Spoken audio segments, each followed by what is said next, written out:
You have entered this legendary cave where over 500 years ago a baby was born.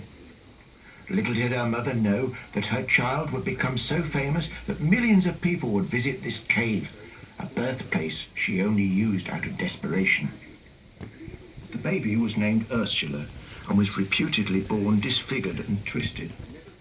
Knaresborough townsfolk heard about the birth and started to say that a witch had been born in the cave next to the magic well. Mother and daughter lived in this cave for 2 years until eventually the abbot of Beverley heard the rumours and intervened. The mother, Agatha, still would not reveal the father's identity and volunteered to spend the rest of her days in a convent in Nottinghamshire. The father was never traced. The abbot found a sympathetic family in Knaresborough to provide a home for the young Ursula. As she grew into a young woman, it was clear she was very different. Her spine was twisted, her shoulders hunched, and she was unable to walk without the aid of a stick. Her facial features fared little better. The earliest recorded description was that her nose and chin were so hooked and so prominent that they nearly touched like a pair of nutcrackers. The statue of Mother Shipton at the back of the cave is based on those early descriptions. Because of her appearance, she was constantly taunted by townsfolk who thought she was a witch. For peace and quiet, daily, she would walk in the deserted King's Forest, picking the many wild herbs and flowers that still grow in this area, and to visit and spend time at her birthplace in and around this cave. As a young woman, she quickly realised she had a gift. She could predict the future. Nowadays, she would be classed as a psychic. She predicted small local events at first, but she developed her powers almost as quickly as her reputation spread. People travelled miles to visit her here in the cave and ask her what the future held for them. Bearing in mind that in those days there were no proper roads, telephones or postal services, and this was a time when London was a week's journey away from Knaresborough. It showed how famous she had become when her reputation eventually reached the royal palace. Henry VIII heard stories of the hag in Yorkshire who could see into the future. 3 members of the king's staff were dispatched to Yorkshire, disguised as peasant travellers, to seek out Mother Shipton, find out if she really could see into the future, and report back. Mother Shipton, of course, was expecting them and knew exactly who they were and why they had come.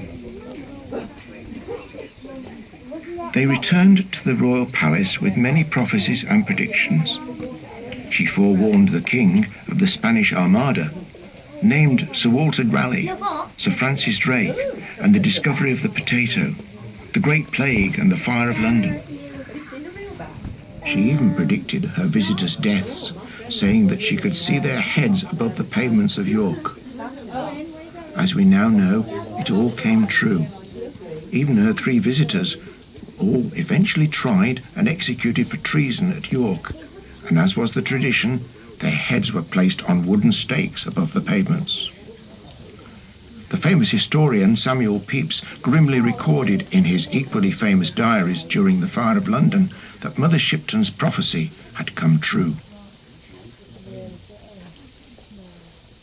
Can you imagine what people thought of her in the early 1500s when she made these legendary prophecies? Iron will float on water as easy as a wooden boat. Thoughts will travel around the world in the twinkling of an eye. Carriages without horses shall go, and accidents fill the world with woe.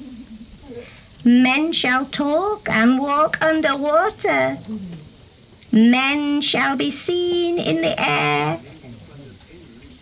Many of her prophecies took centuries to come true. Many are still not understood and are still waiting to become reality. At the age of 24, she married a local carpenter, Tobias Shipton. Because of her appearance, local people said he must have been under the influence of one of her love potions or spells. He died 2 years later, and again, local people blamed Ursula. As she grew old, even though she never had children, she became known as Mother and later Old Mother Shipton. This was a commonly used mark of respect for an old woman in those days. There are many recordings in English history of different women being called Mother or Old Mother, a bit like Old Mother Riley and Mother Hubbard. She died aged 73 in 1561, not long after the start of the reign of Elizabeth I. She, of course, predicted her own death to the day. No one knows where she is buried, although there are a few theories. All that is known is that she was denied a church burial, which is hardly surprising. The most popular theory is that she was buried by friends in a secret ceremony, in an unmarked grave so that it couldn't be desecrated, somewhere in the king's forest that she loved and spent so much time in, near to where she was born.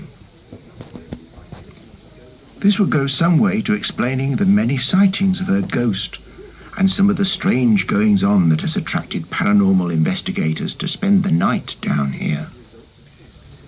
It seems the cave's resident bats still have some company. In the 1600s, she became a household name with many pubs named after her, puppet shows, and fortune tellers using her name and image, even her own brand of soap. She is also officially England's first pantomime dame. Probably the most legendary of all her prophecies is regarding the end of the world. When thrice the high bridge falls, the world shall end. This was a local prophecy. The High Bridge is the bridge by the main entrance to the park, along which the A59 Harrogate Road crosses. I'm afraid it's collapsed twice already. The first two were made of wood, but the third, and our final bridge, was built of stone in 1600. Although the bridge was no wider than a single cart, no one dared demolish it to build another. Instead, it was widened and strengthened many times to look as it does today. So seriously is this taken locally that when they built an inn across the other side of the bridge in Victorian times, they named it after Mother Shipton's most famous prophecy, the world's end. You can still see it today, standing overlooking the bridge and waiting patiently to fulfill its name. This is why we ask for your help. If you walk over the bridge today, as I'm sure many of you will, please give it a good look over. If you see any cracks or loose pieces of masonry, be sure to report it at the main gate. Mother Shipton's prophecies were recorded in old verse and rhyme, and are far too many to pass on here. If you wish to read her prophecies further, and also about her infamous confrontation with Cardinal Thomas Wolsey, that almost cost her her life, then the prophecy book, first printed in 1641, is a quality memento of your visit and is available in the museum gift shop and at the main entrance. Before you leave this place, be sure to make a wish in the wishing well of good fortune. Wishes have been made at the back of the petrifying well for hundreds of years. Many visitors come back regularly just to make a wish and swear that they come true. Just make sure you follow the instructions on the sign. Please be careful. The wishing well is a natural rock formation and is quite low. You'll need to bend down to place your hand in the water, but remember to stay bent down when you step back, because if you bang your head on that piece of rock, you'll wish you hadn't. Thank you for visiting Mother Shipton's cave. We hope you have found your visit interesting and enjoyable.